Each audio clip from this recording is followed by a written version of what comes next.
네, 반갑습니다. 오늘이 7번째지요. 네, 오늘은 제가 지난주에 많이 바빠가지고 오늘은 화면을 준비를 못했고요. 양해해 주시기 바랍니다. 또 오늘은 이제 팔식을 할 차례인데,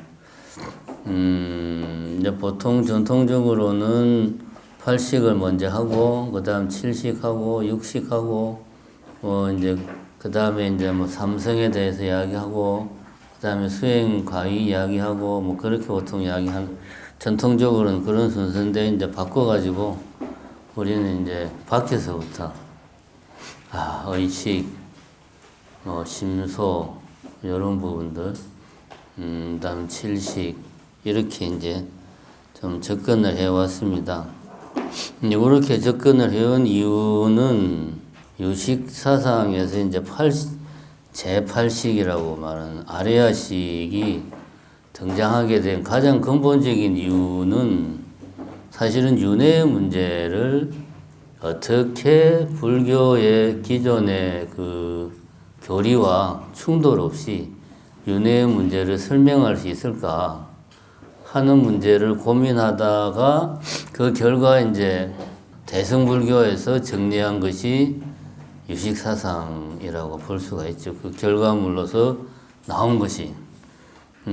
그래서 불교의 역사는 윤회를 어떻게 설명할 거냐의 역사라고 해도 불교 교리의 역사는 과언이 아니다. 그런 이야기를 했습니다. 그만큼 지금도 윤회의 문제는 불교 교리에서 숙제라고 봐야 되죠. 그 정도로 교리적으로 설명하기가 참 어려운 부분 중에 하나입니다. 어렵다라는 말은 그것이 체계가 복잡하다는 그런 측면도 있지만 기존의 무아사상하고 매끈하게 연결이 잘 안 되는 거예요. 이게 자연스럽게 연결이 돼야 되는데 뭐가 연결이 잘 안 돼요. 연결이 잘 안 되니까 이걸 어떻게든 연결을 시켜보려고 하니까 말이 많아지는 거죠. 말이 많아지니까 복잡해지고 복잡하니까 어려운 거죠. 사실 그래가지고 처음부터 아레아식을 하면 이게 도대체 무슨 이야기인지가 감이 전혀 안 와요. 그러니까 먼저 그 용어 자체도 이해를 할 수가 없고, 그 다음에 이런 이야기들이 의미하는 게 뭔지도 감을 잡기가 힘든데, 더더욱 큰 이야기는 왜 이 이야기를 할까 하는 의도도 감이 잘 안 와요. 근데 이걸 이제 뒤에서부터 하면, 우리가 이제 육식, 칠식 이런 걸 하면 자연스럽게 뭔가 그것만으로는 우리 사람의 마음을 설명하기에는 부족한 부분이 있다 하는 측면은 분명히 있죠. 그런 측면으로서 제8식의 존재 이유가 한 측면으로는 있다. 근데 요것만으로는 부족하다. 사실 아레아식은 윤회의 문제와 떼가지고 설명할 수가 없다. 그렇게 여러분들이 일단 머릿속에 이해를 하시면 됩니다. 그럼 두 번째, 불교에서 윤회의 문제가 과학적으로 완전하게 깨끗하게 교리적으로 정리가 됐느냐? 제가 이해하기로는 아직까지도 매끄럽게 정리가 안 됐어요.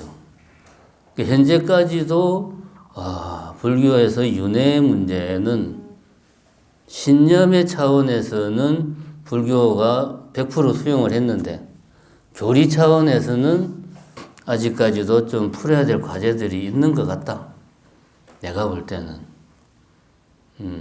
그래서 저도 그런 입장입니다. 개인적으로 윤회를 믿느냐라고 물으면 세상을 살아가는데 윤회를 안 믿고 사는 것보다 윤회를 믿고 사는 게 더 유익한 측면이 많아요.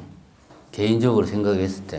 그러니까 실제로 윤회가 하냐 안 하냐를 떠나서 내 삶에 더 도움이 됩니다. 내가 이렇게 개차반으로 살아서 죽어서 다음 생에 개로 태어나면 어떻게 하지? 예를 들면 이런 걱정이라도 해야 사람이 나쁜 짓을 조금이라도 덜 할 거 아닙니까? 그런 측면에서 윤회를 믿는 게 우리 삶에서 도움이 됩니다. 유익하고 그것이 좀 도덕적으로나 윤리적으로나 수행의 측면에서 향상을 가져오는 게 분명히 있어요. 근데 그거하고 윤회가 이러이러하기 때문에 윤회는 실제로 이 세상에서 윤회라는 것이 굴러가고 있다라는 것을 내가 확실하게 이해하는 거하고는 좀 다른 문제다.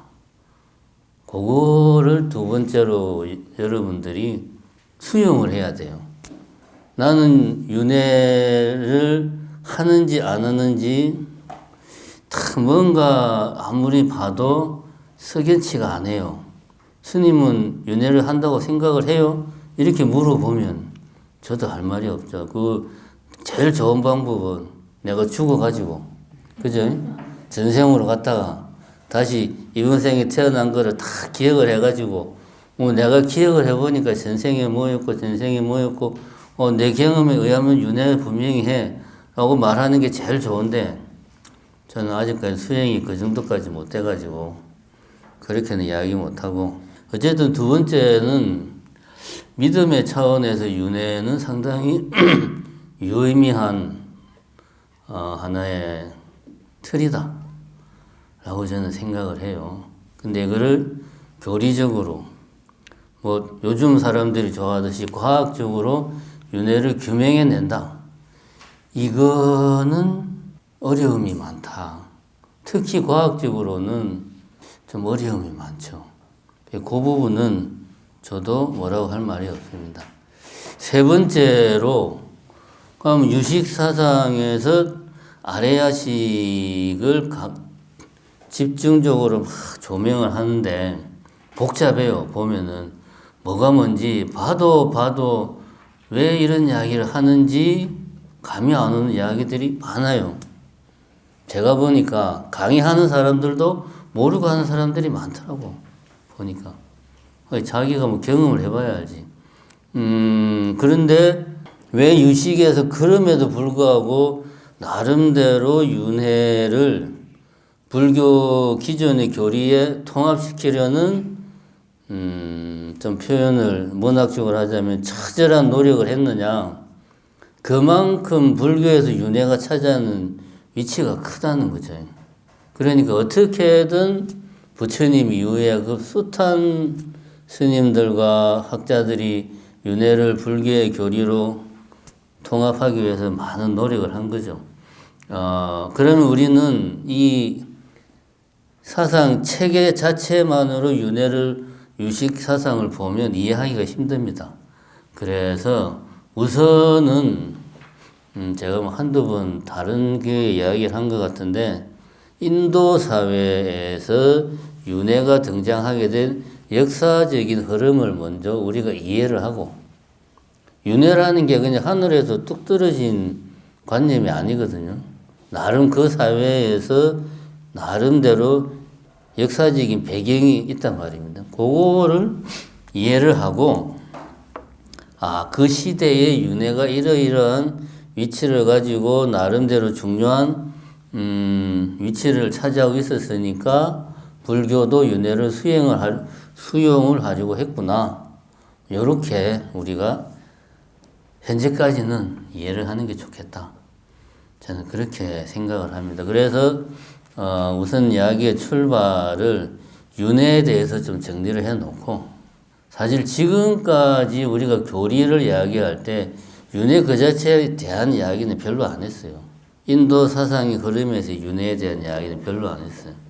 근데 이제 보면은 인도 사회에서 윤회라는 관념이 처음 등장한 것은 우파니샤드 시기 이전에, 그 이전에 이제 불교가 등장한 게 한 2500년 전이니까 그 전에 한 3000년 전, 그 시기에 이제 베다 시대라고 말하는 그 시기에 등장을 합니다. 베다 시대라고 하는 것은 고대 인도 사회에서 제사를 통해서 모든 것을 다 하려고 하는 제사 만능 시대. 그 시대가 이제 베다 시대였는데 제사를 통해서 모든 걸 다 하려고 했죠. 3000년 전이면은 뭐 인도만 그랬겠습니까? 모든 사회가 뭐든지 잘 안 되면 하늘에 제사 지내가지고 뭐 비가 내리게 해주세요. 우리가 이기게 해주세요. 뭐 우리 왕이 뭐 건강하게 뭐 병 걸리지 않게 해주세요. 다 뭐 제사로 소원을 빌었죠. 중국도 그랬고 인도도 그랬고. 근데 인도는 그게 좀 심하고 아예 그냥 그런 의식이라든가 제사 관련된 경전이라든가 그 나름의 어떤 그 근거가 이제 막 만들어진 거죠. 거기에서 이제 윤회 사상이 등장을 합니다. 여러분들이 거기 픽사 스튜디오 만화 영화 보면은 그 중에 토토라는 만화 영화가 있어요. 본 적 있습니까? 토토. 그 토토 재밌어요. 죽음에 대해서 생각할 수 있는 아주 잘 만든 영화입니다. 노래도 정말 좋고. 그거 보면 이제 멕시코가 무대예요. 멕시코는 뭐 1년에 하루 저승에 있는 이렇게 영혼들이 이 세계에 찾아오는 날이 있어요. 그러면 이 세계에 사람들이 이제 저승에서 오는 그 말하자면 조상이죠. 조상님들을 위해서 꽃도 막 준비하고 맛있는 것도 막 차리고 이제 그렇게 하는 날이 있어요. 그 뭐 다른 이야기는 빼고 그 토토라는 영화에서 나오는 사후관을 간단하게 말하면 이래요. 사람이 죽으면 저승세계로 가. 저승세계도 이승하고 다른 게 거의 없어요. 그냥 똑같아. 똑같은데 저승세계에서도 이 우리가 사는 이 세계에서 죽어서 저승으로 가면은 여기에서 영원히 사느냐? 그게 아니고 여기서도 죽어요. 저승에서도. 그러니까 2번 죽죠. 이승에서 1번 죽고 저승에서 1번 죽고. 저승에서는 언제 죽느냐 하면 이승에 있는 이 예를 들면 A라는 영혼이 있다. 저승에 A라는 영혼이 있으면 이승에 있는 사람들이 더 이상 A라는 영혼을 기억하지 못해. 그래서 이 이승에 A라는 영혼 사람을 기억하는 사람이 없어. 그러면 이 저승에 있는 A라는 영혼은 2번째 죽음을 맞이하는 거예요. 2번째 죽으면은 그때는 그냥 사라지는 거예요. 완전히 어디로 가는 게 아니고 그냥 무로 돌아가는 거죠. 2번째 죽음. 그 영화에서는 그런 사후 세계관이 등장을 합니다. 요거를 일단 여러분들이 머릿속에 입력을 하시고 옛날 고대 인도 사람들은 같은 문제에 봉착했어요. 조상님이 돌아가셨어.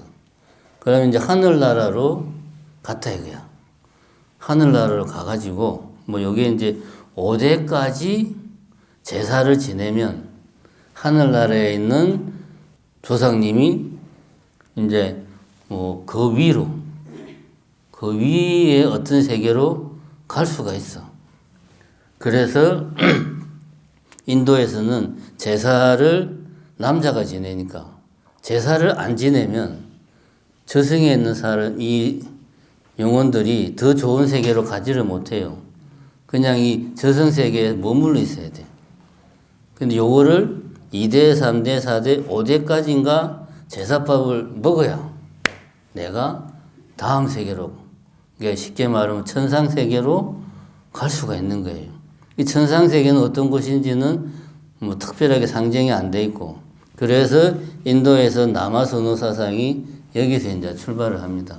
내 자손들 중에 남자애가 있어야 내가 그 남자애가 차려주는 제사상을 받아서 내가 천상세계로 저승에서 그 다음 세계로 갈 수 있으니까. 요런 생각이 있었는데 이게 이제 계속 지내다 보니까 사람들이 이제 죽으면 저승에 계속 쌓이잖아요.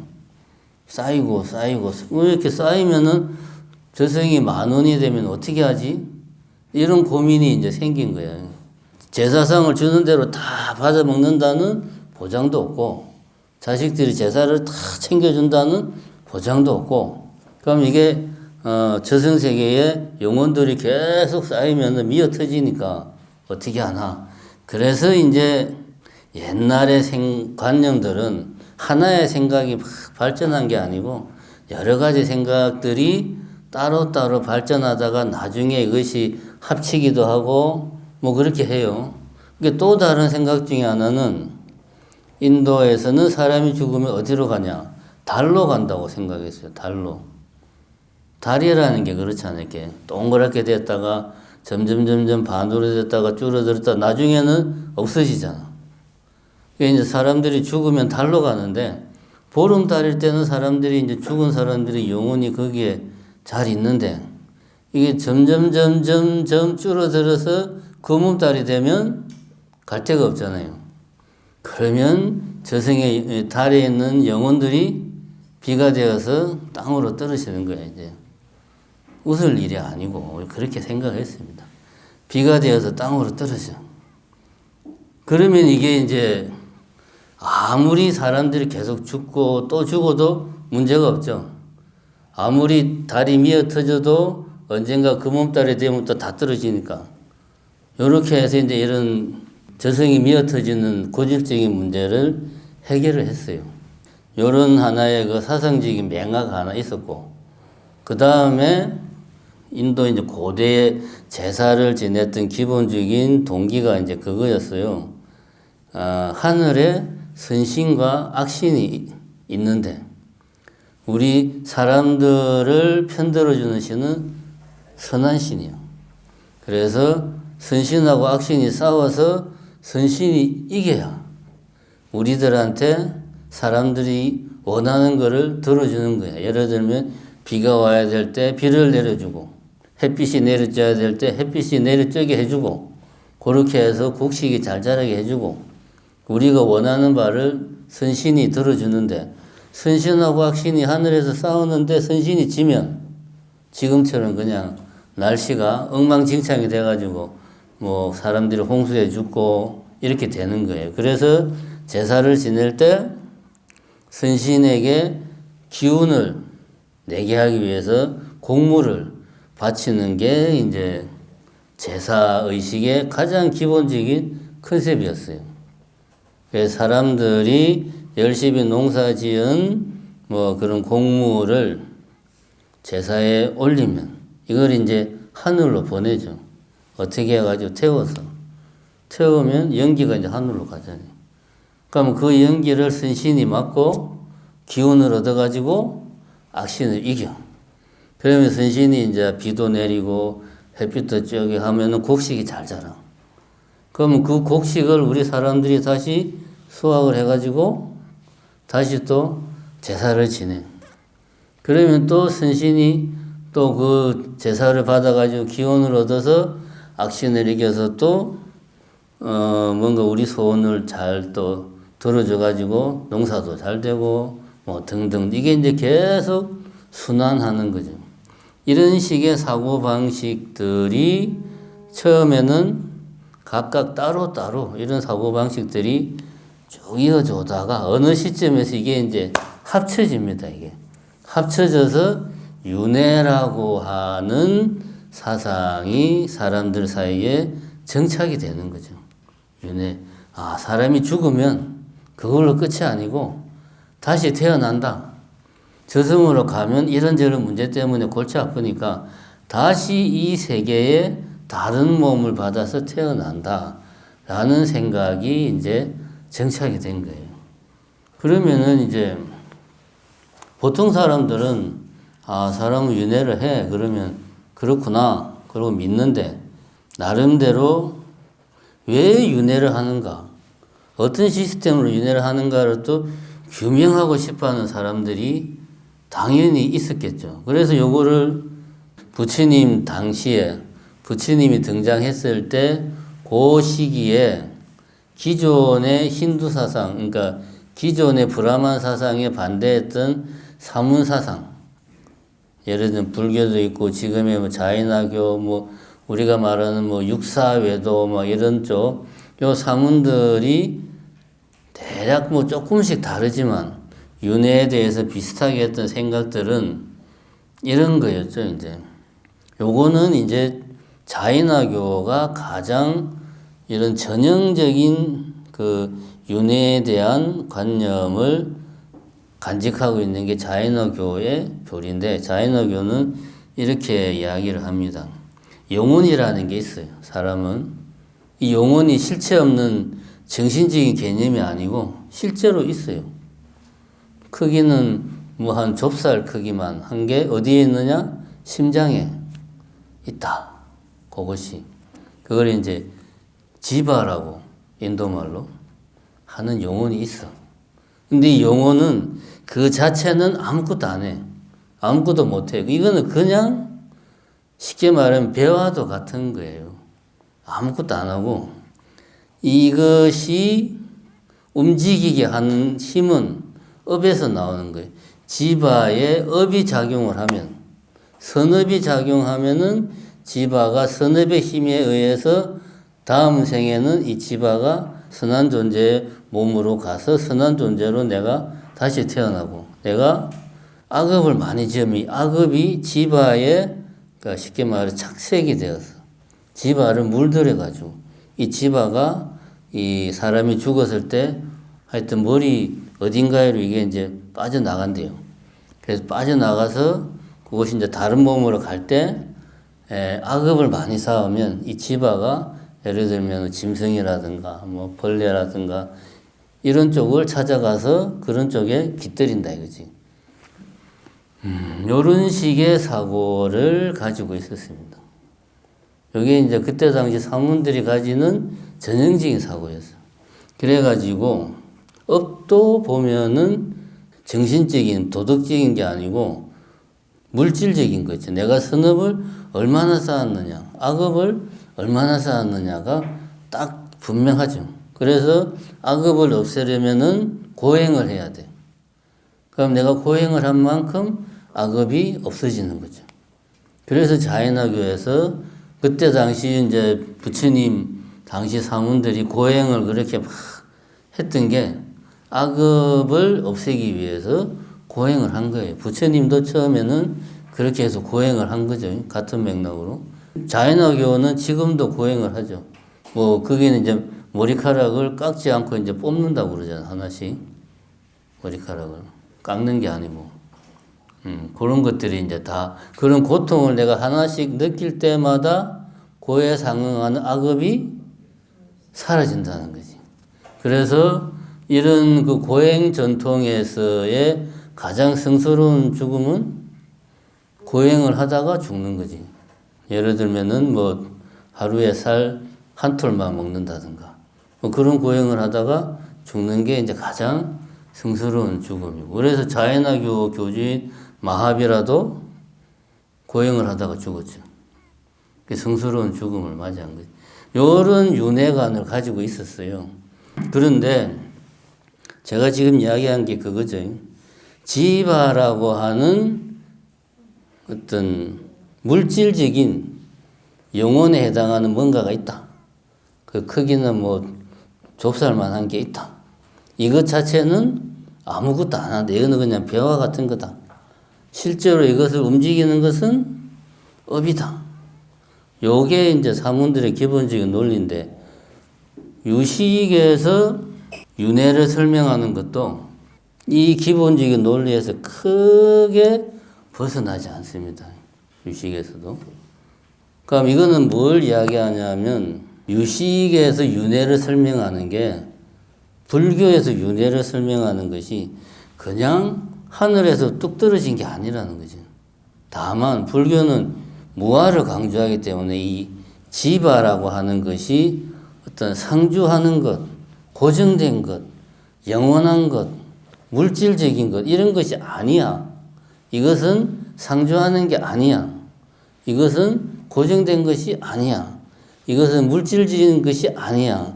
그런 것이 아니고 다른 무아라는 관점에서 이 윤회의 주체를 상정을 하려고 노력을 한 거죠.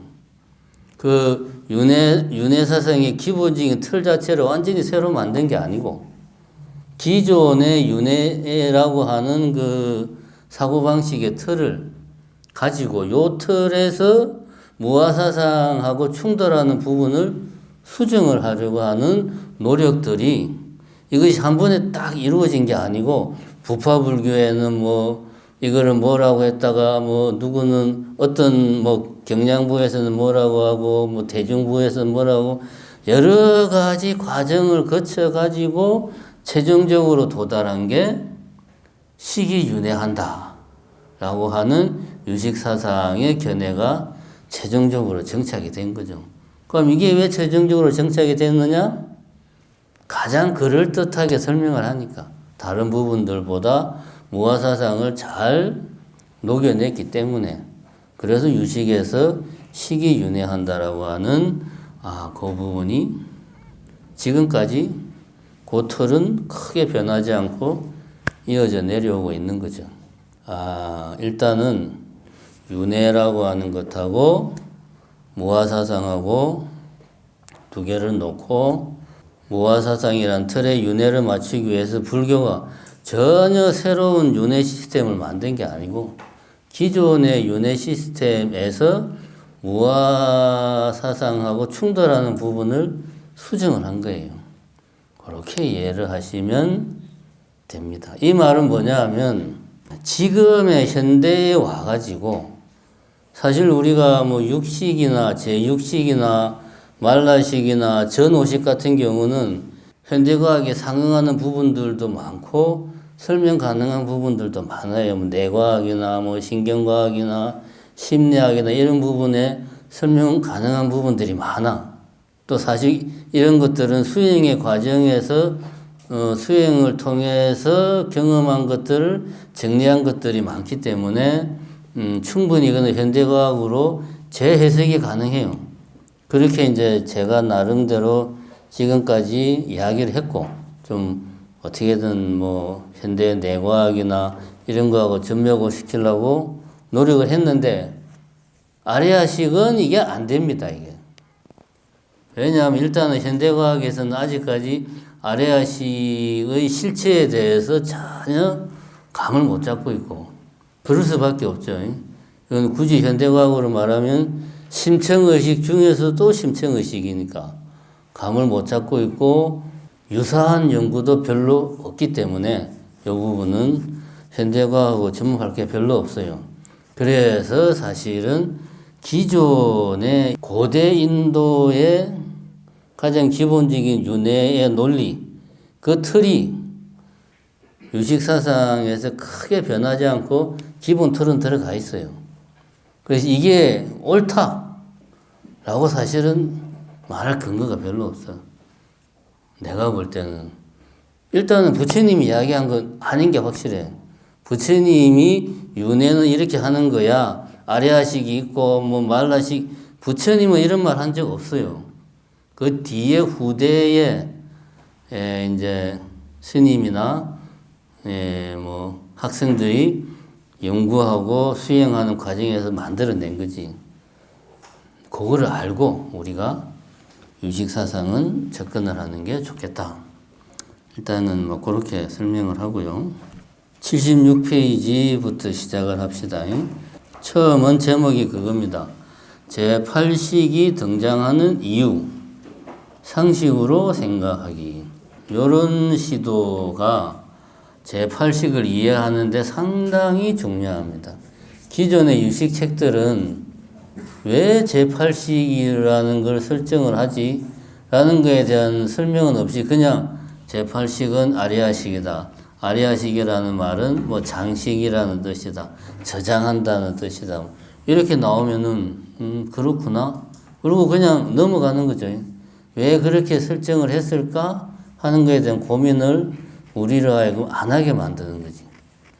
근데 여기서 이제 그런 생각을 한번 해보자는 거죠. 77페이지. 이게 이제 요 챕터는 상식적으로 왜 제8식이 등장하게 되었을까? 왜 제8식을 옛날에 스님들이 만들었을까? 하는 이야기를 하고 있습니다.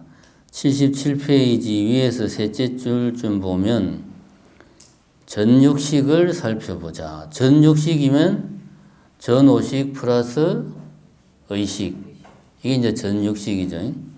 전육식은 일어나지 않을 때가 있다. 안식, 이식, 비식, 설식, 신식은 말할 것도 없고 의식도 끊어질 때가 있다. 예를 들어 깊은 잠에 빠졌을 때, 기절했을 때는 의식이 작용하지 않는다. 이런 이야기 나옵니다.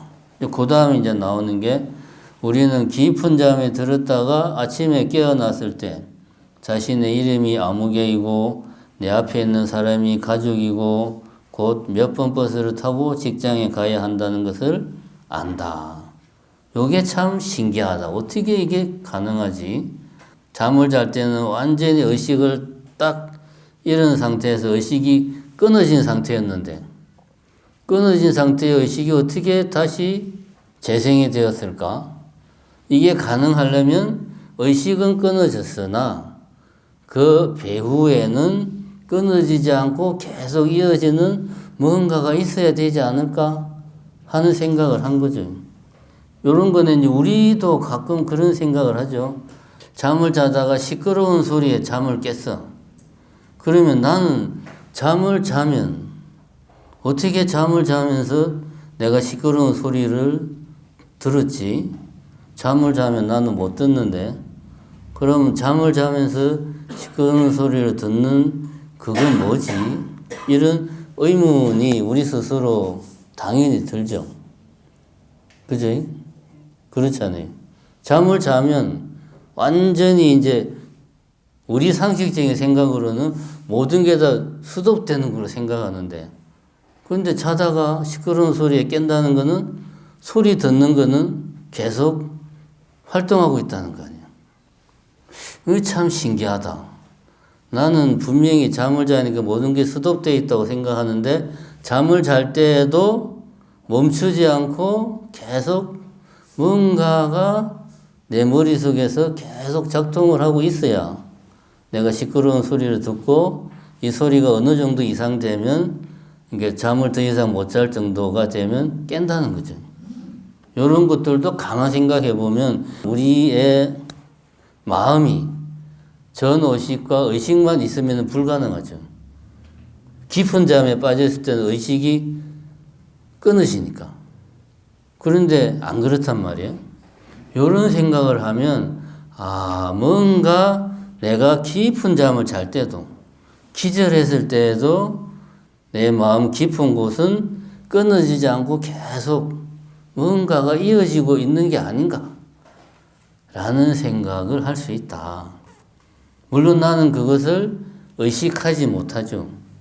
왜냐하면 그것은 의식으로 알 수 있는 영역이 아니니까. 의식으로 아는 것은 의식이 하는 일이잖아요. 제6식인 의식이 하는 일인데 제6식인 의식에 커버되는 거는 그거는 의식의 대상이니까 의식이 대상이 아니면은 의식은 아무리 용을 써도 알 수가 없죠. 그러니까 의식이 감지하지 못하는 어떤 심연의 어떤 영역이 있다. 이것이 그냥 가만히 있는 게 아니고 어떤 활동을 하고 있다라는 것을 우리가 미루어 짐작할 수 있다. 그런 생각을 할 수가 있습니다. 그 다음 단락에 흙이 되어버린 뇌에 저장된 삶의 흔적은 다음 생으로 연결될 수 없고 그것 때문에 윤회를 직접 설명할 수 없다. 자, 요 이야기는 윤회라고 하는 것은 이제 그거잖아요. 뭔가 윤회 주체가 있어가지고 요것이 A라는 몸에서 B라는 몸으로 또 B라는 몸에서 C라는 몸으로 이렇게 몸을 옮겨가. 그죠? 근데 이런 게 없다면 만약에 지금 이 이야기는 그거죠. 뇌의 활동이 마음이라고 한다면 내가 죽었다. 활동을 멈추었다. 그럼 마음도 멈추었으니까 어떻게 이 A라는 몸뚱이가 B라는 몸뚱이로 이어지느냐? 그 불가능한 거 아니냐? 뭔가 이어지는 뭔가가 있어야 되는데 우리가 마음을 뇌의 활동이라고 본다면 이거는 도저히 윤회를 설명할 수 없다. 윤회를 설명할 수 있는 뭔가가 있어야 된다. 그래야 윤회를 설명할 수 있다. 이 말은 윤회를 한다라는 전제를 깔았을 때 이야기죠. 윤회 안 한다고 하면 이거는 필요 없는 이야기고, 윤회 한다 그러면은 뭔가가 있어야 돼. 그래야 윤회가 가능해. 이 윤회의 주체가 있어야 돼. 그 윤회의 주체가 어떤 형태냐, 어떤 시스템으로 작동하느냐는 그 다음 문제고, 그것이 상주하든 뭐 변화하든 변화하지 않든 그거는 그 다음 문제고, 뭔가가 있어야지 윤회를 하는 거 아니냐, 그런 이야기죠. 자, 그런 이야기를 이제 여기에서 이제 합니다. 요런 이유로 해서 우리가 제8식이 있어야 될 것 같아 라고 옛날 사람들이 생각을 했다는 거죠. 옛날 사람들이. 그래서 제8식이라는 것을 상정을 하게 됐다. 그럼 왜 그러면은 굳이 그 윤회 주체를 마음으로 상정을 했을까? 그거는 이제 나름대로 사상적인 배경이 있죠. 그 사문전통은 기존의 브라만 사상을 반대를 했단 말입니다. 브라만 사상은 이제 다른 게 아니고 브라만이라고 하는 뭔가가 있어. 가장 근원적인 모든 존재를 낳게 하고 모든 존재를 유지하게 하고 모든 존재를 변화시키고 모든 존재를 이제 멸하게 하는 모든 존재의 시작이고 끝인 그 브라만이 있어. 그 브라만이 전변, 모양을 바꾸어서 변화한 게 우리들 개인이야. 그래서 우리들 각자가 다른 게 아니고 다 우리는 브라만이 변화한 거니까 윤회도 그런 관점에서 이제 보는 건데 사문 전통에서는 그 브라만을 인정을 안 하니까 다른 뭔가를 설정을 해야 되는 거죠. 그러면 이제 가만히 생각해 보면 내가 윤회를 해서 다음 생에는 뭐 천상의 신으로 태어나고 내가 그 다음 생에는 뭐 축생으로 태어나고 이렇게 하려면은 그 윤회의 주체가 나의 어딘가에 있어야 되잖아요. 내 바깥에 있으면 안 되잖아요. 그죠? 내가 윤회를 해야 되니까. 그러면 나의 어딘가에 윤회의 주체가 있어야 되니까 윤회의 주체는 당연히 나의 육체가 아니고 마음 중에 뭔가가 이제 윤회의 주체가 돼야 되겠죠. 여기까지는 충분히 조금만 생각하면 결론적으로 딱 도달하는 부분이에요. 그 마음 중에서 어떤 특별한 마음이 윤회의 주체가 될 수밖에 없다. 브라만이라는 걸 상정을 안 하면 그렇게 되는 거죠. 여기까지는 복잡할 게 전혀 없어요. 그래서 그 당시 사문 전통은 제가 아까 서두에서도 말했듯이 이제 지바라고 하는 것, 그것이 윤회의 주체다. 그렇게 이제 대체적으로 인식을 공유하고 있었죠. 근데 이제 불교는 그거에 대해서 지바가 아니고 식이다 라고 이제 이야기를 한 거죠. 그 차이가 있는 거죠. 자, 그러면 이제 그 다음은 제8식의 여러 가지 이름이라는 제목입니다. 8식은 이름이 여러 가지가 있다는 말이죠. 여기 이제 그 중간에 개송이 나오는 거, 첫 번째 능변식은 아레아식이며 이숙식 일체 종자식이라고 하네.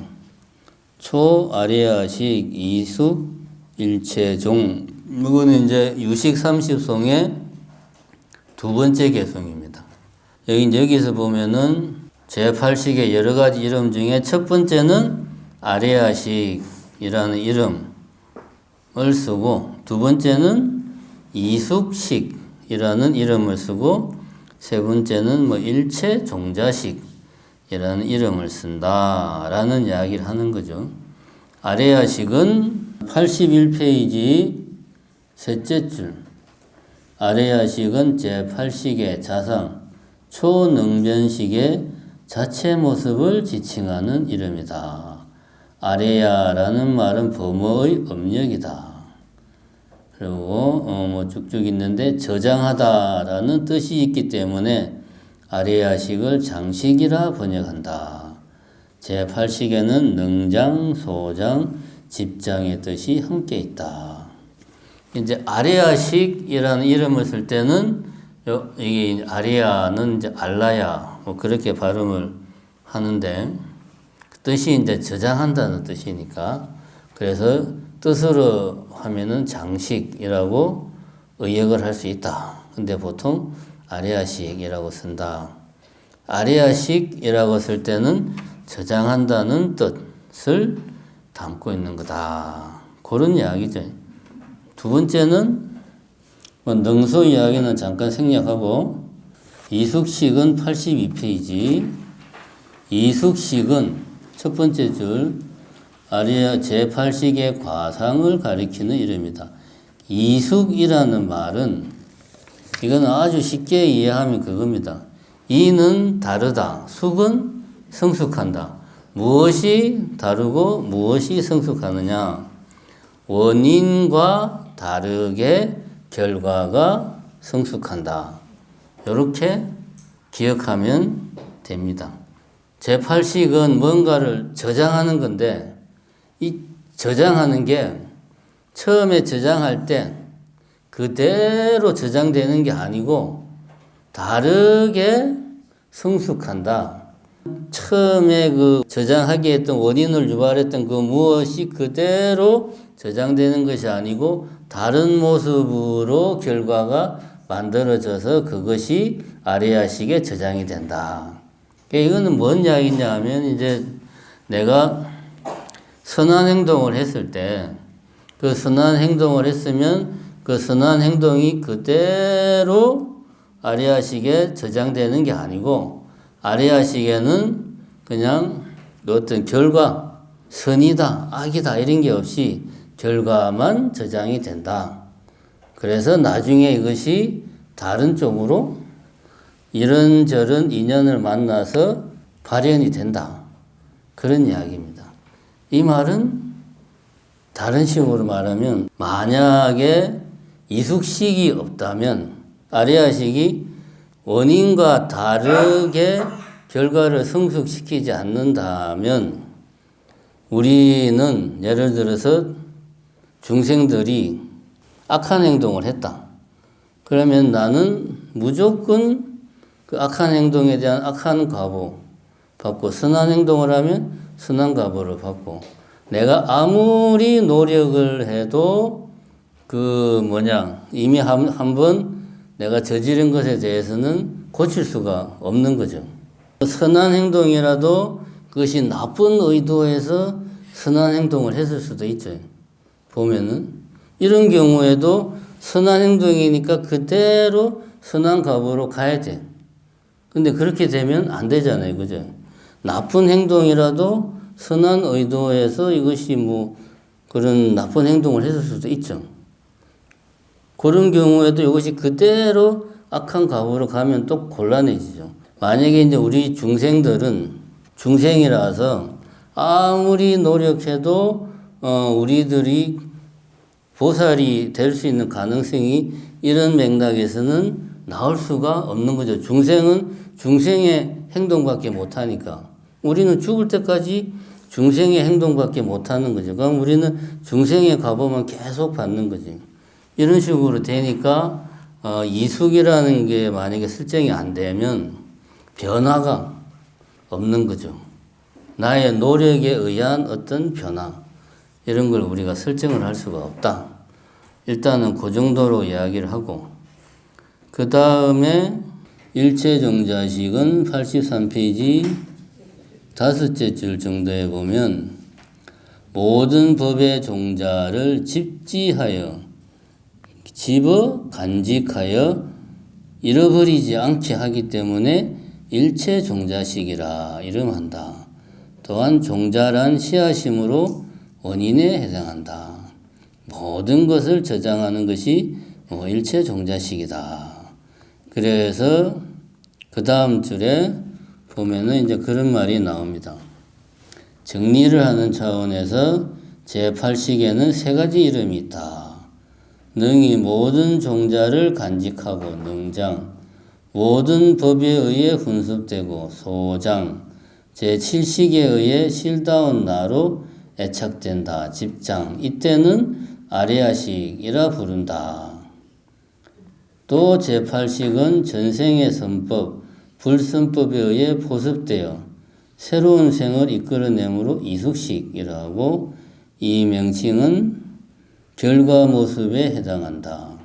제8식은 모든 종자를 포섭함으로 일체 종자식이라고 하는데 이 경우는 원인의 모습에 해당한다. 그러니까 이제 요거를 한마디로 이야기하면 윤회라는 것은 일종의 업보사상, 업에 따른 과보, 업보사상의 뭐라고 해야 되나, 변형? 이제 업보사상과 같은 맥락을 가지는 거란 말입니다. 업보를 우리가 어떻게 설명해야 되냐. 업보라는 게 가능하려면 내가 어떤 행동을 했어. 업이라는 것은 행동이란 말입니다. 어떤 행동을 했는데 이 행동에 대해서 나중에 꼭 과보를 받는다라는 게 이제 업보사상인데, 그럼 나중에 과보를 받으려면 이 사람이 언제 무슨 행동을 했는지를 어딘가에 기록을 해놔야 될 거 아니에요. 그래야 나중에 네가 그때 나쁜 짓을 했네. 그러면 벌을 받아야지. 네가 그때 좋은 일을 했구나. 그러면 상을 받아야지. 이런 이제 과보를 줄 수 있는데 기록을 안 해놓으면 상도 못 주고 벌도 못 주고 다 못하는 거죠. 그러니까 아리아식이 하는 중요한 일 중에 하나는 저장하는 거죠. 무엇을? 업을 저장하는 거죠. 업을 저장하는데 이거를 있는 그대로 저장하면 변화의 가능성이 없는 거죠. 변화의 가능성이. 그러니까 이숙으로 저장을 해야 이것이 이제 개선의 여지가 있는 거죠. 내가 전생에는 나쁜 짓을 많이 해가지고, 요거는 이제 과학적인 이야기가 아닙니다. 윤회는 제가 계속 강조하지만 믿음의 차원에서 우리가 받아들여야 돼요. 전생에 내가 나쁜 업을 많이 지었어. 그 과보로 이번 생에 내가 나쁜 몸을 받았어. 예를 들면 장애의 신체를 받아서 태어났어. 여기까지는 과보죠. 장애의 신체를 받은 것은 과보야. 그럼 지금 생에서부터 또 내가 무슨 업을 지으면은 그 업이 또 저장이 돼가지고 다음 생에 또 어떤 몸을 받을지를 선천적인 신체를 결정을 하는 거죠.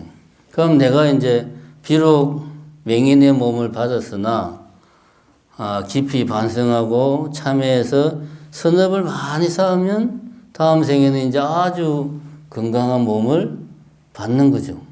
이런 논리가 이제 업보의 논리가 되는 거죠. 이게 가능하려면 어딘가에 저장이 돼야 되는 거예요.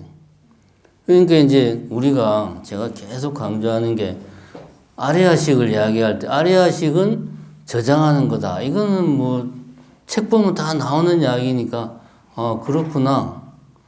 그렇게 넘어가면 안 돼요. 왜 아리아식은 저장을 할까? 업보를 어떻게든 설명을 해야 될 거 아니에요.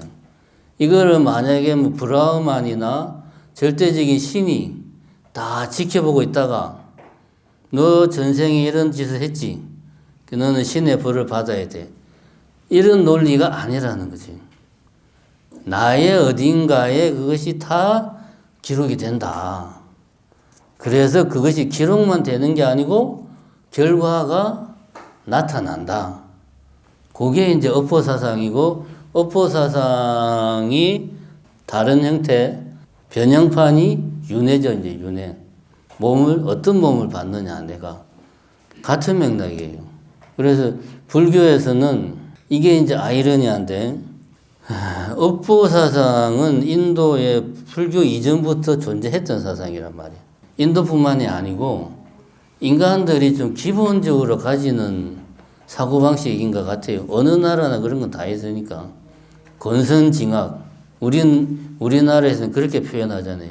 권선징악. 나쁜 짓 한 놈들은 언젠가는 벌 받고, 뭐, 이제. 그런데, 불교에서는 어떤 그 절대적인 존재를 상정을 안 해버리니까, 브라흐만 같은 거 상정을 안 하니까, 이런 업보를 담지하고 기록해야 될 존재를 내가 그걸 해야 되는 거예요. 내 안에 뭔가. 그죠? 절대적인 존재가 지켜보고 모든 중생들의 그 행동 리스트를 다 체크를 해가지고 상벌을 다 주는 그런 걸 부정을 했으니까 내 안에 뭔가가 기록이 돼야 되잖아요. 그래서 불교가 업보사상을 발전을 많이 시켰어요. 그럴 수밖에 없지. 절대적인 것을 부정을 했기 때문에 아이러니하게도 업보사상을 발전을 시켰고, 그 다음에 윤회도 어떻게든 이걸 이제 불교 논리와 결합시키기 위해서 많은 노력을 한 거죠. 그래서 업보사상, 윤회가 불교의 어떤 교리나 실천에서 지금도 중요한 축을 차지하고 있는 겁니다. 이런 맥락을 알고 봐야 돼요, 우리가. 아, 그냥 아리아식은 저장하는 거다. 이렇게만 알고 넘어가면 별 도움이 안 됩니다. 그렇게 하면 그냥 지식이죠, 지식.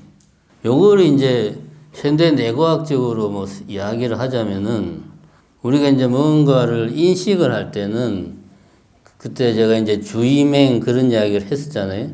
내가 뭔가를 볼 때는 내가 보려고 하는 그것에 주의가 집중이 되는데 가만히 생각해 보면 우리의 그 예를 들면 안식이다 하면은 이 망막이 받아들일 수 있는 모든 정보를 다 받아들이거든. 그리고 또 내 활동의 많은 부분은 그 중에서 특정 부분만 집중하는데 또 영향을 쏟아요. 보면은 처음부터 요것만 받아들이는 게 아니죠.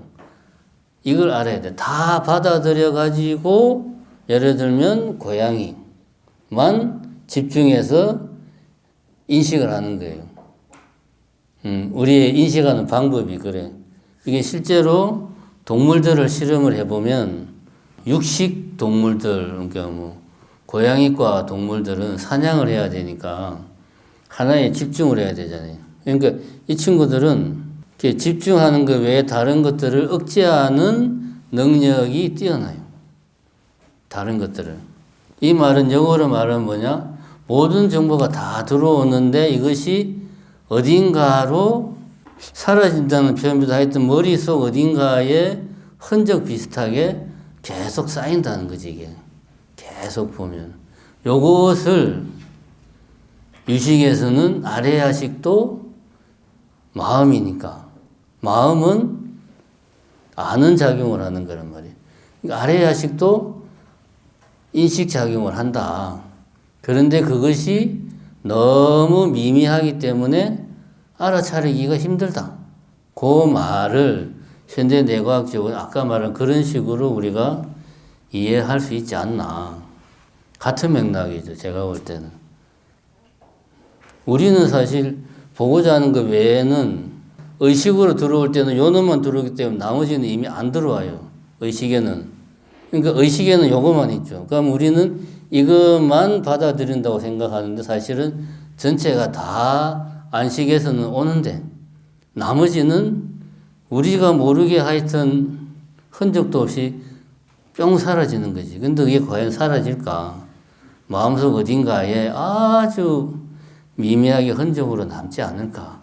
그것이 아레아식이 인식하는 방법이 아닐까? 뭐 예를 들면 그렇게 우리가 아레아식을 이해를 할 수 있다. 제가 저번 시간에 말라식은 그렇게 이야기를 했잖아요. 저기 나무가 있네. 이거는 그냥 의식. 나무가 있다. 여기에 말라식이 개입하면 저거 내가 심은 나무인데 나무 이파리가 영 시원찮네. 괜히 신경이 좀 쓰이고 막 그런 거는 이제 말라식이 개입을 한 거예요. 말라식은 아래아식에 비해서 우리가 의식을 통해서 어느 정도 간접적으로 캐치할 수 있는 여지가 있죠. 그렇게 보면. 말라식은 좀 차원이 다르다.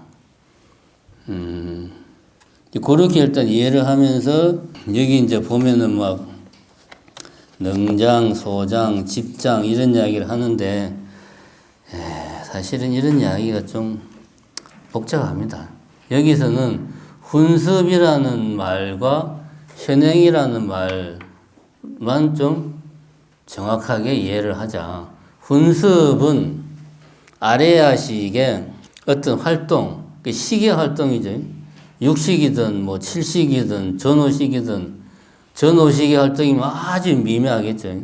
육식의 활동이면 우리도 인지하는 활동이고 그런 활동이 아래아식에 저장되는 과정이 훈습한다라는 표현을 쓰는 거고 현행한다는 것은 아래아식에 저장된 그 무엇이 뭐 전오식이든 제6식이든 제7식이든 그런 다른 식으로 전변해서 나타나는 것이 현행 이렇게 표현을 하는데 우리가 여기에서 이제 아래아식만 놓고 보면 아래아식에 있는 걸 종자라는 표현을 쓴단 말이에요.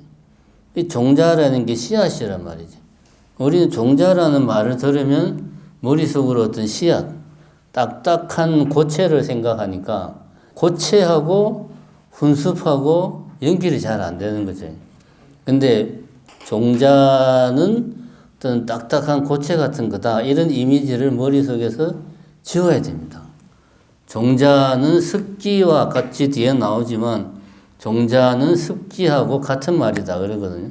이거를 다 통틀어서 현대적인 표현을 굳이 쓰자면 어떤 에너지, 뭐 기운, 뭐 그런 식으로 표현할 수 있다. 종자를 어떤 딱딱한 고체로 이해하면 안 돼요. 그러면은 뭐 훈습된다는 것도 충분히 이해가 되고 전변되는 것도 나름대로 좀 수긍이 되는 측면이 있습니다. 그래서 뭐 능장, 소장 이거 제가 볼 때는 이게 무슨 차이가 있을까? 봐도 뭔 차이가 있는지 잘 모르겠어요. 그렇게 중요한 것 같지가 않고 집장은 중요하죠. 이거는 이게 이제 아의 집장이 뭐 그런 말을 쓰는데 말라식이 제8식을 나라고 집작해서 할 때의 그 아래아식 그걸 이제 집장이라고 표현을 한다. 우리가 말라식 할 때 그 말 했죠. 말라식은 아래아식의 견본을 나라고 집착하는 그놈이 말라식이다. 그때의 그 팔식을 집장이라고 표현을 한다는 거죠. 이게 집장으로서의 아래아식이 따로 있고 뭐 이숙식으로서의 아래아식이 따로 있고 그게 아니고 이런 측면에서 집장이라는 말을 쓴다 하는 거지 따로 있는 게 아니에요. 그거 잘 일단 그 정도만 구분을 합시다.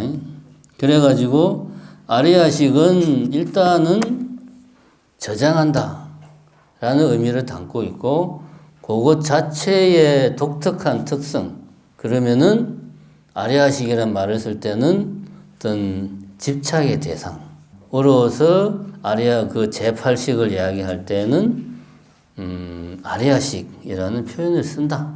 그런 이야기를 지금 여기서 하고 있습니다. 어쨌든 제가 이제 앞 시간에 강조한 것은 아래아식이 왜 등장하게 되었는가 그거를 이유를 알고 보자. 아래아식의 디테일한 부분은 난해할 수밖에 없어요.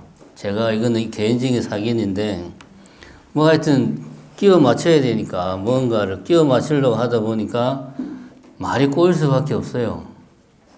그런 부분은 감안을 해야 되고 그래서 굳이 그 복잡하게 꼬여있는 말 하나하나를 따라가면서 할 필요는 없을 것 같다는 생각이 들고 전체적인 큰 틀만 이해를 해도 제가 볼 때는 괜찮지 않나 하는 생각이 듭니다.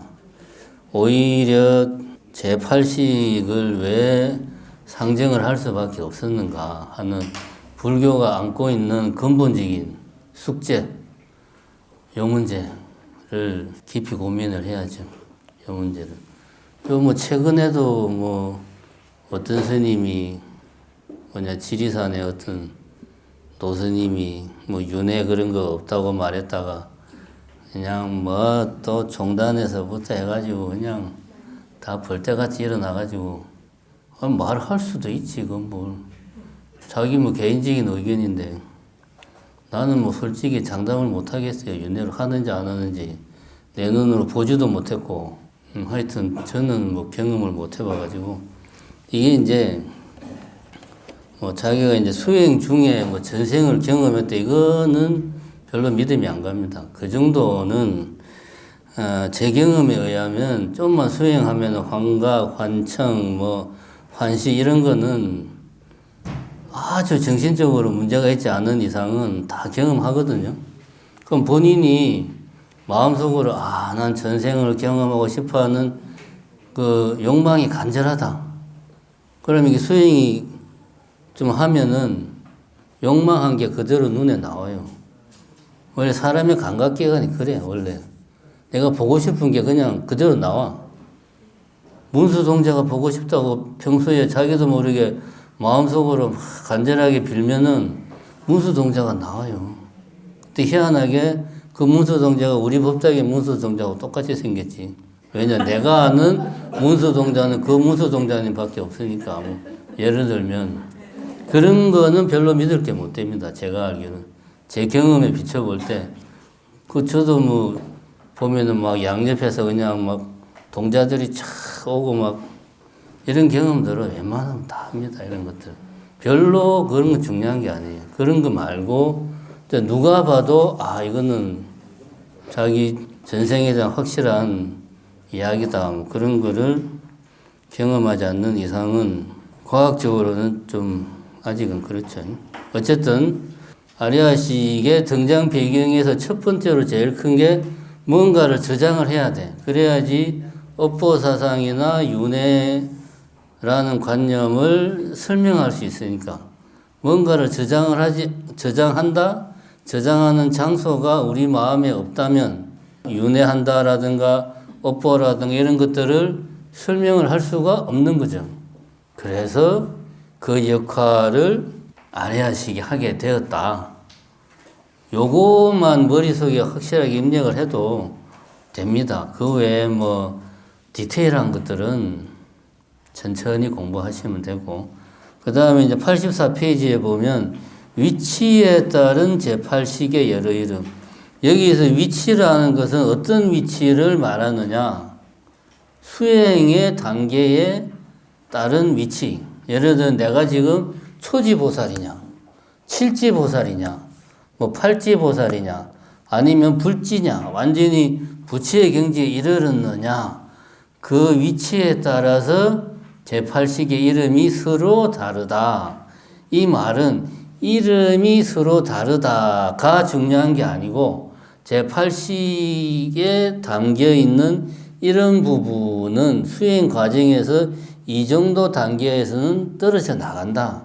그 이야기를 하는 거예요. 그래도 이름 자체가 중요한 게 아닙니다. 이걸 이제 이야기가 긴데 간단하게 정리하면 그거죠. 요게 초지, 칠식, 팔식, 그다음에 불지 이렇게 나누는 거는 유식사상, 화엄사상에서 10을 완전한 숫자로 해가지고 10단계로 막 나눠요. 거기서 많이 하는 겁니다. 그걸 먼저 감안하시고, 아리아식은 아까 그 이야기 했죠. 말라식이 나라고 집착하는 대상의 마음이 아리아식이라고 했으니까, 일단 아리아식은 말라식이 집착하는 대상이니까, 아리아식이라는 표현을 쓰려면은 내가 있다는 생각이 남아있는 상태에서는 그 이름을 쓸 수가 있는 거죠. 왜냐하면 아리아식 자체가 말라식이 이게 나구나 라고 집착하는 그런 마음의 대상이 아리아식이니까, 쉽게 말하면 번뇌장을 멸하거나 아공을 체득하거나 그런 단계에 가지 못한 상태에서는 그런 사람의 제8식은 여전히 어떤 그 말라식의 대상이 되는 거죠. 말라식이 되는. 굳이 비유를 들자면 부처님 같은 경우는 하얀 백지인데 우리는 워낙 우리가 훈습한 종자가 아까 종자라는 표현은 정리됐죠. 훈습한 종자가 지저분한 애들을 계속 이제 훈습을 하다 보니까 우리 아레아식은 지저분한 거야. 누렇고 퍼렇고 그냥 온갖 물감으로 떡칠이 돼 있는 거지 이제. 우리들의 아레아식은 굳이 말을 하자면 그런 상태는 제 7지까지는 나라는 집착을 떨치지 못했기 때문에 아레아식이라는 이름을 쓸 수가 있다. 그런 이야기죠. 그런 이야기입니다. 여기 나오는 84페이지, 85페이지, 86페이지까지는 그런 이야기입니다. 그 다음에 이제 이숙식은 그거잖아요. 업보를 설명하기 위해서 설정한 게 이숙식이잖아요. 이게 이제 전생의 업보가 여전히 남아있느냐, 업보가 다 사라졌느냐, 이제 그 차이를 어느 단계까지 보냐 하면 제8지까지 이제 그걸 아마 볼 겁니다. 8지를 넘어가면 더 이상 업보에 따라 움직이는 게 아니고 그때는 이제 원에 따라 움직이는 거죠. 원에 따라서. 그 뭐 문수보살의 뭐 대원이라든가 그런 보살의 대원으로 움직이는 거지 업보에 따라서 움직이는 게 아니라는 거죠. 그게 이제 8지까지는 이숙식이라는 이름이 통용이 된다. 그런 이야기고 여기 이제 우리가 좀 주목해서 봐야 될 게 84페이지 밑에서 7째 줄 정도 보면 아다나식이라고 이름한다. 나오죠. 아다나, 이게 아타나식, 뭐, 다른 책들 보면 아타나식 돼 있는데, 이거는 이제 한문으로 그대로 표기한 것 같아요. 아타나식은 그 다음 줄 보면 종자와 모든 세건을 잡아 유지하는 식이라는 뜻이다. 쉽게 이야기하면 아다나식에 의하여 이 몸등이 무너지지 않게 유지된다는 말이다. 이 식은 우리 존재를 지속시키는 역할을 한다. 이때는 이제 아레아식이라는 말을 쓰면 안 되죠. 제8식의 역할 중에 하나가 우리의 존재를, 나라는 이 마음, 몸, 이런 것들이 흩어지지 않게, 집지해서 흩어지지 않게 유지시켜주는 일을 한다. 무엇이? 제8식이. 그럴 때의 제8식을 아타나식이라고 이름한다. 요거는 이제 아비달마 불교에서 말하는 존재지속심하고 비슷하죠. 존재지속심이 뭐냐 하면 아비달마 불교에서는 그렇게 이야기하죠. 재생연결식, 생을 시작하는 찰나에 재생연결식이 나타나고 생기고 그 재생연결식이 다음 찰나에 존재지속심으로 변화하고 요 존재지속심이 죽는 찰나 직전 찰나까지 계속 유지가 된다. 아직 이제 부파불교에서는 뭐 제8식이다, 뭐 아레아식이다 이런 개념이 나오기 전이죠. 그때 이제 이런 존재지속심이라는 걸 상정을 했어요. 그게 유식에서는 아타나식에 좀 상응하는 것 같다. 이 존재지속심의 역할이 그거죠. 이것이 내 몸과 마음을 지금 이 상태로 나로 이렇게 나라는 이 상태로 유지시켜주는 역할을 한다. 이 존재로 지속시켜주는 역할을 하는 그런 마음이다. 해서 존재지속심 뭐 그런 표현을 쓰는 거죠.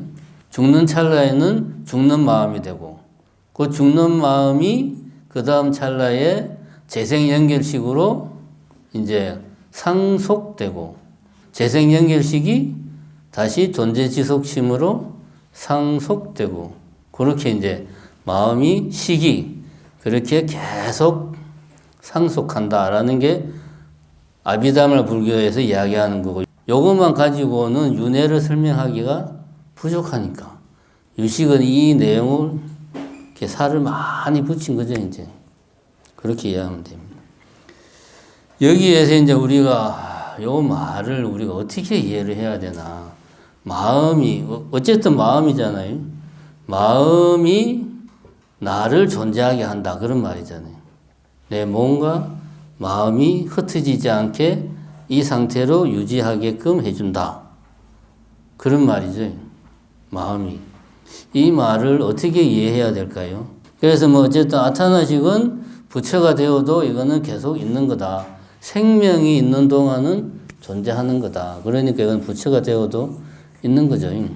요 말을 어떻게 이해를 해야 될까? 자, 유식의 가장 큰 특징은 전통적인 유식에서는 전형적인 이제 관념론을 취하고 있단 말입니다. 예를 들면 몇 번 이야기한 거 있죠. 사물, 대상, 표상, 개념, 현상 이런 각가지 용어들의 상관관계를 이야기한 적 있죠.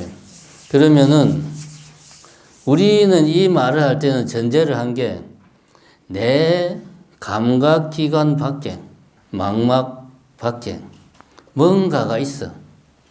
하여튼 뭔가가 있어. 그게 뭔지는 뭐 말을 할 수는 없지만 당연히 말을 할 수 없죠.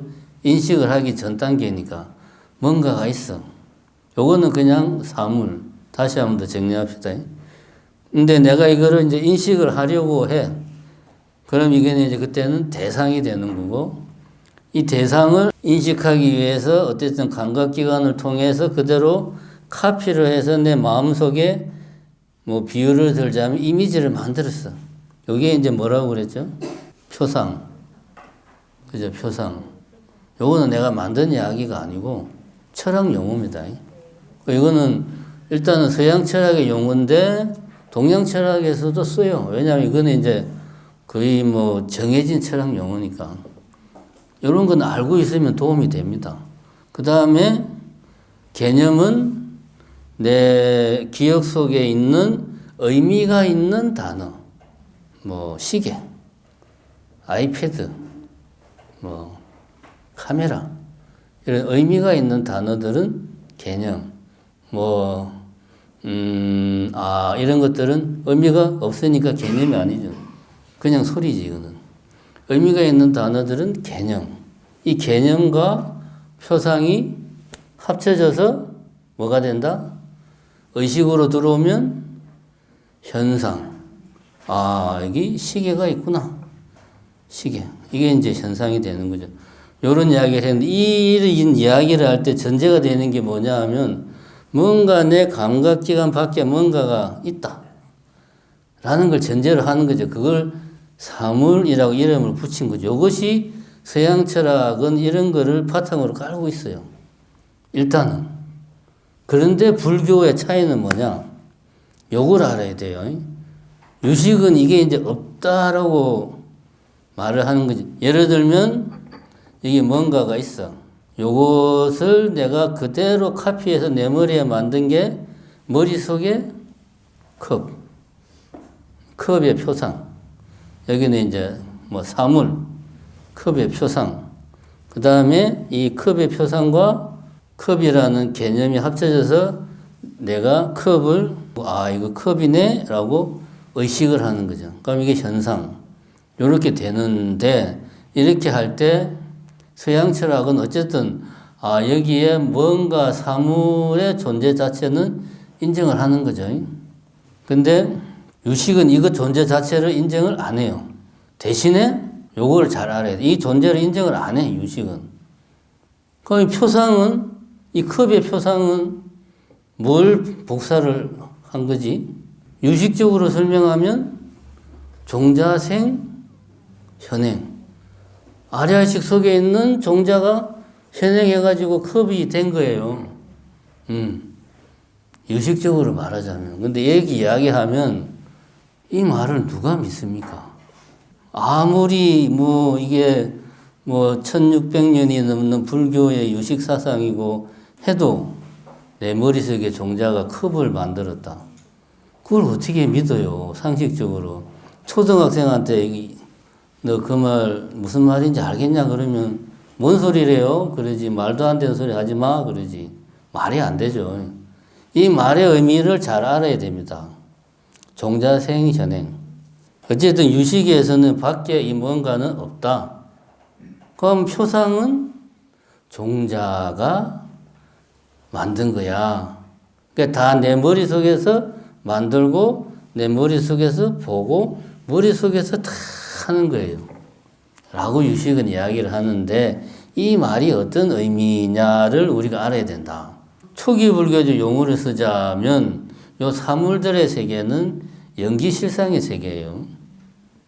연기실상의 세계에서 뭔가가 있다라는 표현을 쓸 수가 있나요? 없나요? 연기실상의 세계는 이게 구분 지을 수가 없어요.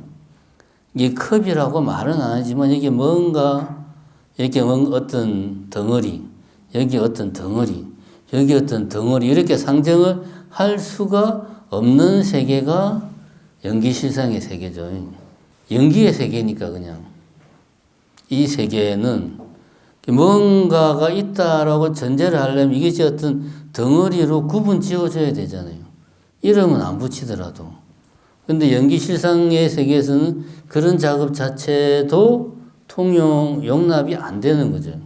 그럼 이런 세계는 우리 인식의 관점에서는 없는 거나 마찬가지죠. 요거를 잘 이해를 해야 됩니다. 요거를 유식에서 말하는 종자로 저장되어 있는 것은 이러한 연기실상의 세계를 아레야식 제8식이 인식 대상으로 삼아가지고 유식적으로 표현하면 인식 대상으로 삼아서 아주 미세한 차원에서 이거를 인식을 해가지고 내 머릿속에 넣어놓은 거야. 그거를 다시 또 끄집어낸 거야. 이렇게 말을 복잡하게 해요. 유식은. 근데 이렇게 복잡하게 하지 말고 연기실상의 세계는 우리가 말로 표현할 수가 없어요. 말로 표현하려면은 이걸 최소한 어떤 덩어리로 구획을 지워야지 말을 표현할 수가 있는데 구획조차도 지을 수가 없어. 연기실상의 세계는. 그러니까 이거는 우리의 관점에서는 언어로 말하고 생각하고 소통할 수밖에 없는 인간의 관점에서 연기실상의 세계는 없는 거하고 똑같은 거예요. 요거를 이해해야 됩니다. 요거를 이해하면 유식을 관념론이라고 비판하는 게 올바른 게 아니라는 거죠. 관념론 맞아요. 맞잖아. 종자생 현행이니까.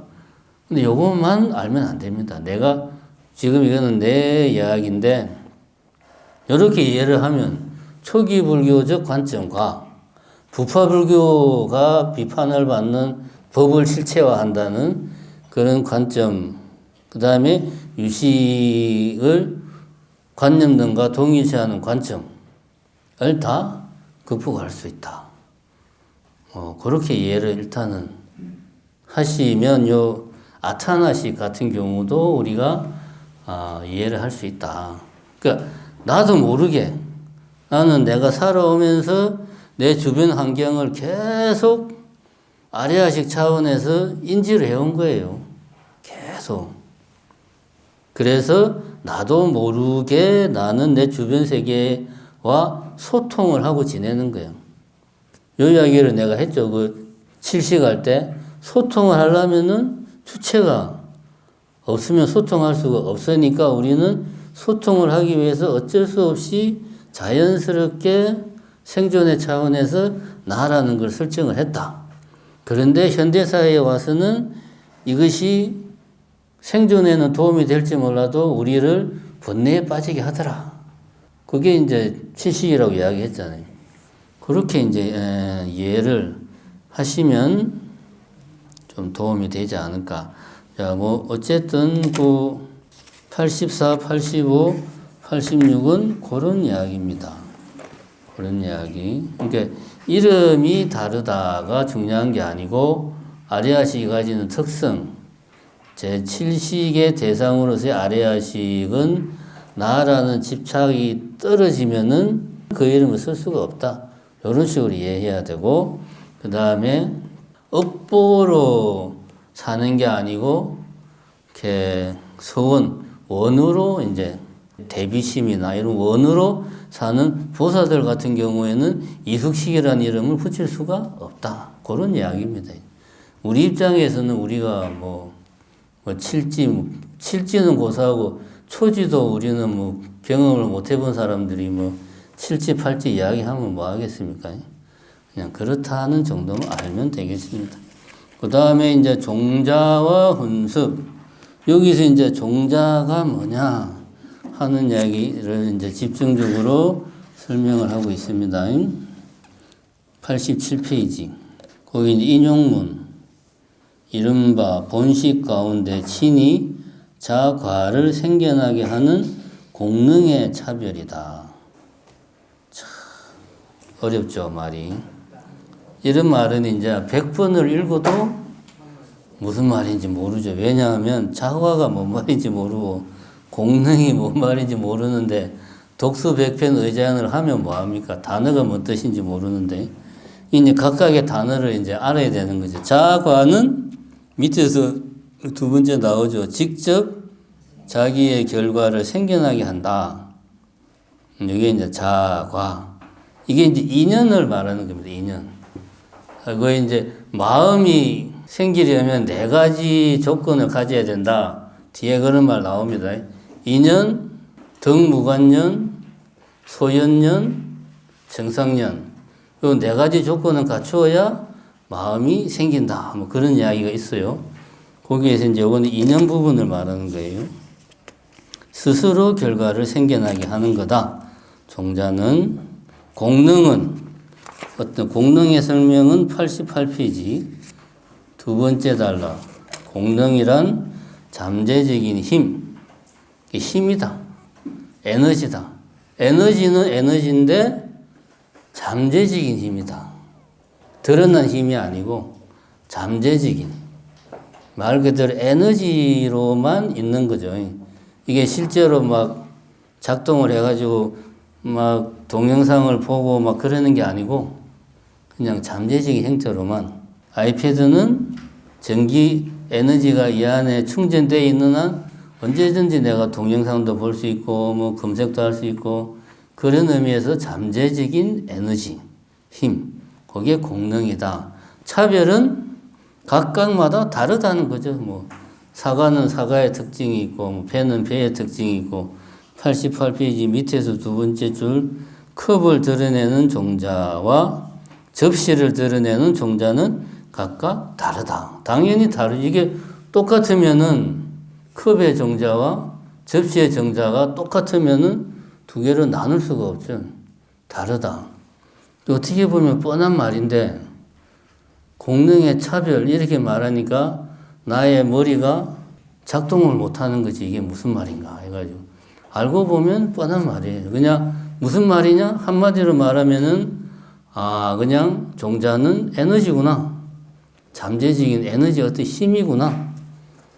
그 정도로 그냥 이해하면 됩니다. 힘이구나. 그 다음에 이제 종자가 드러나는 것이 현행.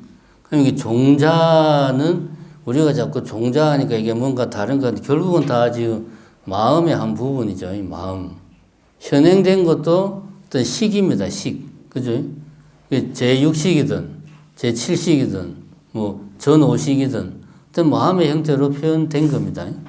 근데 이게 이제 예를 들면은 아까 말한 표상의 그런 형식으로 표현될 때 아주 이제 미세한 내 눈에 잘 보이지도 않는 그 무엇 그런 것들까지 지금 다 저 구석택에 있는 자복, 세 번째 자복 그런 것까지 이제 다 포함되는 거예요. 이 세계도 결국은 유식적 관점에서는 시계 활동으로 설명을 하니까 현행한다 하면은 결국 세계가 만들어진다. 같은 맥락이 되는 겁니다. 요 말을 이해해야 됩니다. 시계 활동인데 유식에서의 시계 활동은 결국은 우리가 상분을 말할 때 상분의 관점에서 보면 결국 이 세계가 되니까 시계 활동은 세계가 만들어지는 거예요. 종자생 현행. 종자에서 식이 전변해서 나타난다. 내지는 세상이 만들어진다. 이렇게 표현할 수가 있습니다. 여기서 이제 중요한 거는 요거예요. 인과 동시와 인과 이시. 그러니까 이제 종자, 현행, 관계는 세 개가 있습니다. 현행, 훈, 종자. 종자, 생, 현행. 요 세 개가 있는데 요 세 개가 인과 동시, 인과 이시 이런 말을 써요. 요거를 이해를 해야 됩니다. 우리가 그냥 상식적으로 생각하면 일단은 인식작용을 한다는 것은 뭔가 대상이 있어야 되잖아요. 유식에서 대상은 뭡니까? 견분이 대상인가요? 상분이 대상인가요? 상분이 대상이죠. 그죠? 그러면 상분은 종자생, 현행을 해서 만들어진 거죠. 그럼 먼저 종자생, 현행을 해. 그럼 상분이 만들어져. 그럼 이걸 인식을 해서 어떤 내가 활동을 한다 이거야. 활동을 하면 활동을 하는 순간 이게 현행이란 말이지. 현행이라는 이름을 쓰는 이유는 이게 어떤 활동을 한다. 넓게 보면 업이 작용한다. 그럼 이게 동시에 현행, 훈, 종자가 동시에 일어나는 겁니다. 이게 우리가 뭔가를 한다는 말은 뭔가를 본다, 뭐 말을 한다, 뭔가를 듣는다, 어떤 생각을 한다. 어쨌든 유식의 차원에서 어떤 업이 진행이 된다 라고 할 때는 그 말을 유식으로 말하면 종자생 현행과 현행훈 종자가 동시에 이루어진다. 이게 왜 동시에 가능하냐? 종자와 현행은 형태가 다르다 이거지. 종자는 잠재적인 것이고 현행은 겉으로 이제 드러난 거잖아요. 그러니까 뭐 굳이 말하자면 비유가 그렇지만 노는 물이 다르거든. 그러니까 동시에 작동을 해요. 동시에. 또 동시에 작동을 해야 돼. 그러면은 자 봅시다. A라는 종자가 있어요. A라는 종자가 B라는 놈으로 현행을 했어. 그 B라는 놈이 현행되자마자 동시라는 말은 같은 찰나에 불교적 표현을 쓰면 그럼 B라는 놈이 바로 C라는 종자를 현행 훈 종자를 하는 거예요. 그럼 이게 두 개의 종자와 하나의 현행이 동시에 작동을 하는 겁니다. 요게 인과 동시. 그 다음에 종자, 생, 종자는 이게 동시에 되면은 됩니까? 안 됩니까? 이거는. 같은 종자가 동시에 진행이 되면 이거는 동시에 같은 찰나에 진행이 되면 안 되죠. 이거는. 그러면 같은 종자가 돼버리니까. 그러면 예를 들면 C라는 종자에서 생해서 D라는 종자가 생겨난다. 이거는 이제 이시가 돼야 되는 게 다른 시 찰나로. D는 다른 찰나에 만들어져야 돼. 이거는 인과 이시. 그래서 인과 이시를 해야 뭐가 성립할 수 있죠? 아레아식의 여러 가지 이름 중에서 이숙식이 성립할 수가 있죠. 종자, 생, 종자가 인과 이시가 되어야 다른 찰나로 작동을 해야 원인과 다르게 결과가 성숙을 하는 거죠. 만약에 이 A라는 종자가 종자, 생, 종자에서 B, C, D로 성숙하지 않으면 그대로 A로 가면 인간은 발전할 수가 없죠. 그지? 내가 아무리 노력해도 내가 쌓은 종자는 그대로 있으니까 이것이 그대로 발현되니까 근데 이것이 종자, 생종자 해가지고 이게 끊임없이 변하는 거예요, 이게. 그래서 우리는 깨달음의 여지가 있다, 뭐 발전의 여지가 있다. 그런 이야기를 합니다. 그럼 이거는 저는 그런 생각을 합니다. 유추를 해봤을 때 종자생 종자를 상정을 안 하면 인간이 아무리 수행을 해도 깨달을 수 있는 가능성이 완전히 원천적으로 막혀버리니까 이런 거를 설정을 할 수밖에 없는 거예요. 그래야 깨달을 수가 있죠.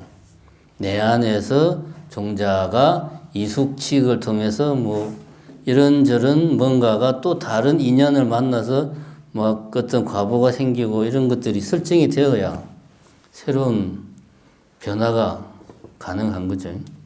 그렇게 이해를 하고 보면 아구가 맞는 거지. 처음부터 어떤 위대한, 예를 들면 세친 스님이 어느 날 깊은 사유 끝에 아리아식은 종자생 종장을 하는구나 라고 탁 통찰을 해가지고 했다기보다 세친 스님이 가만히 생각해 보니까 요렇게 되어야 우리가 이러이러한 활동을 할 수가 있어 라고 생각을 하지 않았겠냐. 그러고 나서 마음을 이제 사티 수행이나 이파사나 수행을 통해서 찰나찰나 변화하는 마음을 관찰해 보니까 또 이런 것 같다라고 또 확인을 했겠죠. 그것까지는 잘 모르겠고 그렇게 이해를 하면 됩니다. 그 다음에 본래 있는 종자, 새롭게 생긴 종자 그런 이야기가 나옵니다. 여기 이제 그런 말 나오죠. 92페이지 세 번째 단락. 본래 있는 종자만 있고 새로 생기는 종자가 없다면 어떻게 될까? 새롭게 생기는 종자가 없으니 새로운 삶의 흔적은 어디에 있게 되는가? 찾았습니까? 이 말이 이제 그 말이죠. 원래부터 있던 종자만 있으면 우리는 변화의 여지가 없다. 그래서 새롭게 생기는 종자도 있다. 그런 이야기죠. 그 다음에 이제 아까 말한 그 인연의 네 가지, 93페이지 네 번째 줄 보면 우선 간단하게 설명하면 직접적으로 자기 결과를 일으키는 유의법을 인연이라고 한다. 소연연, 등무관연, 정상연 등은 직접 결과를 일으키지 못하고 간접적으로 정장시킬 뿐이다. 여기서 직접은 생성의 역할, 간접은 정장의 역할이다. 생장시킨다. 그런 표현이 나옵니다. 새로 생기기도 하고 기존의 종자를 좀 정장시키기도 한다. 그런 표현이 나오는데 여기서 이제 네 가지 연이 나옵니다. 인연, 소연연, 등무관연, 정상연. 여기서 이제 인연은 말 그대로 종자에서 종자가 나오는 그걸 말하는 거고, 그 다음에 쉬운 것부터 하면은 소연연은 유식에서 능연, 소연 이런 말 할 때 능연은 주체고 소연은 대상이고 이제 그런 말입니다. 소연연 하면 대상의 인연. 내가 뭔가를 보거나 듣거나 냄새 맡거나 하는 대상이 있어야 마음이 일어난다. 마음은 홀로 생기는 게 아니고 대상이 있어야 된다. 소연연. 그 다음에 등무관연은 뒤에 나오지만은 아리아식은 풍류한다 라는 표현이 나옵니다. 풍류한다. 거칠게 흐른다. 거칠게 흐르는 강물을 영상하면 돼요. 그러니까 찰나찰나 변화하는 것을 한문으로 풀면 등무관이에요. 무간, 간 사이가 없다. 찰나찰나 변화하는데 찰나와 찰나 그 사이에 틈이 있느냐? 없다. 찰나와 찰나 사이는 아무런 틈이 없다. 이거 가만히 생각해 보면 말이 되는 것 같은데 말이 안 돼요. 찰나가 있고 뒤찰나가 있어. 이 사이에 아무런 틈도 없어. 그럼 이 찰나와 이 찰나를 시간적으로 어떻게 구분을 해요? 틈이 없는데. 이 가만히 생각해 보면은 참 이상한 이야기입니다. 근데 이게 틈이 없어야 또 말이 돼. 찰나 사이는 틈이 없다. 이게 무간, 등은. 그런데 앞찰나와 뒤찰나는 비슷하다. 완전히 다른 게 아니고 비슷하다. 뭘 연상하면 되냐 하면 이게 이제 풍류한다라는 게 우리가 시냇물이 거칠게 흐른다를 상상하면 되는데 이걸 상상하면 잘 이해가 안 돼요. 뭘 상상하면 되느냐? 영화를 상상하면 돼. 요즘은 디지털로 보는데 옛날 이제 스크린 영화를 생각해 봅시다. 필름 영화. 필름 영화는 필름이 길잖아. 원래는 이제 통속에 있는데 통속에 한 줄짜리 필름이 너무 기니까 말려 있잖아요.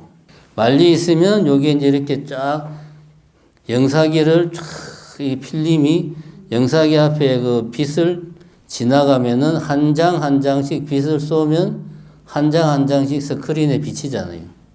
그죠?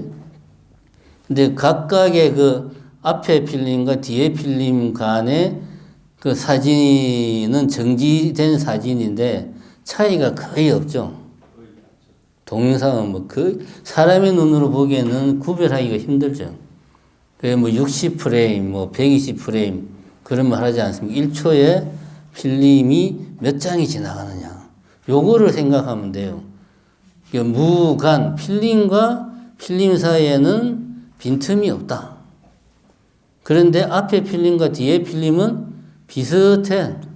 똑같은 건 아닌데 완전히 똑같으면은 굳이 나눌 이유가 없죠. 그리고 완전히 똑같으면 A와 B가 다르다고 주장할 근거가 아무것도 없잖아요. 찰나와 찰나 사이도 완전히 붙어 있고 내용도 완전히 똑같으면 이 두 개가 뭐가 다르다는 거예요. 그지? 등무관념은 이렇게 폭류한다. 모든 존재는 폭류한다. 라는 것을 이제 등무관념, 마음도 이런 식으로 찰나 변화한다. 그 마치 우리가 필름 영화를 보는 것처럼 마음도 그렇게 찰나 변화한다. 이렇게 작동하는 거. 그 다음에 정상련은 우리가 뭔가를 보려면 대상만 있으면 안 되죠. 빛도 있어야 되고 뭐가 이렇게 뿌옇게 막 끼어 있으면 볼 수가 없으니까 이런 주변 보조적인 부분들 도와주는 것들이 있어야 돼. 이런 것들이 합쳐져야 마음이 생긴다. 좀 넓게 말하면 모든 불교에서 말하는 존재는 등무관연의 형태로 존재한다는 거죠. 찰나 변화하는데 그 찰나와 찰나 사이는 빈틈이 없고 앞찰나 뒤찰나는 등 거의 똑같다. 근데 다르다. 고정되어 있는 게 아니다. 고정되어 있는 것이 아니지만 그것은 고정된 것처럼 보이고 끊임없이 변화하지만 고정되어 있는 것처럼 보이고 그게 불교에서 말하는 존재다. 그런 이야기를 하고 있습니다. 어쨌든 여기 이야기는 그거죠. 뭔가 새로운 종자도 생겨야 우리가 수행을 통해서 변화할 수가 있다. 그런 이야기를 하고 있습니다. 그 다음에 같은 이야기가 94페이지에 두 번째 단락 한 네 번째 줄 보면 만약 무루종자가 본래 있지 않다면 중생은 아무리 수행해도 중생을 벗어나지 못한다. 이게 무루종자, 번뇌 없는 종자가 본래 우리한테 번뇌 없는 종자도 있어야 우리가 수행을 하다 보면 번뇌 없는 종자와 우리가 인연이 돼가지고 깨달을 수 있지 않냐. 그런 이야기죠. 같은 맥락으로 이해를 하면 됩니다. 그럼 그 밑에 이야기는 이제 어떻게 중생의 삶에서 성인의 삶이 드러나게 되나. 문사수를 해야 된다. 그런 이야기죠. 거듭되는 수행과 문훈습에 의해 유루종자를 훈습할 뿐만 아니라 본유 무루종자도 자극하게 된다. 그 자극이 극대화되었을 때 본유 무루종자는 현행하게 된다. 그러니까 이제 우리한테는 본래 번뇌가 없는 종자도 있는데 수행을 안 하면 얘는 그냥 가만히 있는 거야. 그런데 우리가 수행을 열심히 하면 우리가 본유 무루종자를 여기 말은 그거잖아요. 자극을 한다 이거지. 그래서 어느 정도 자극이 수치가 어느 정도 넘어가면 본유 무루종자가 이제 각성을 해가지고 현행을 한다. 그러면 그게 깨닫는 거다. 그런 이야기죠. 어쨌든 오늘은 이제 아리아식 첫 번째 시간을 했는데 여러분들이 이제 기억을 해야 될 것은 이제 첫 번째는 왜 아래아식을 먼저 하지 않았는가 하는 거. 아래아식을 당연히 그런 것으로 생각하면 유식이 어려울 수밖에 없어요. 그래서 왜 이런 아래아식을 상정을 했을까를 생각을 하면 유식을 이해하는 데 도움이 많이 된다. 그거 여러분들이 우선은 명심을 하시고, 두 번째는 아래야식은 어떤 필요에 의해서 불교가 가지고 있는 어떤 숙제, 윤회와 무화사상을 어떻게 결합할까? 업보사상과 무화사상을 어떻게 결합할까?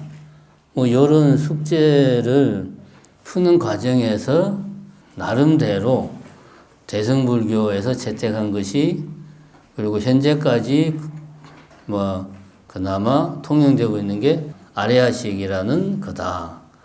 그래서 그 두 가지를 어떻게 불교의 초기 불교의 교리와 결합을 할까 하는 고민의 흔적으로 아래야식을 이해하려고 노력하면 이해가 좀 쉽다.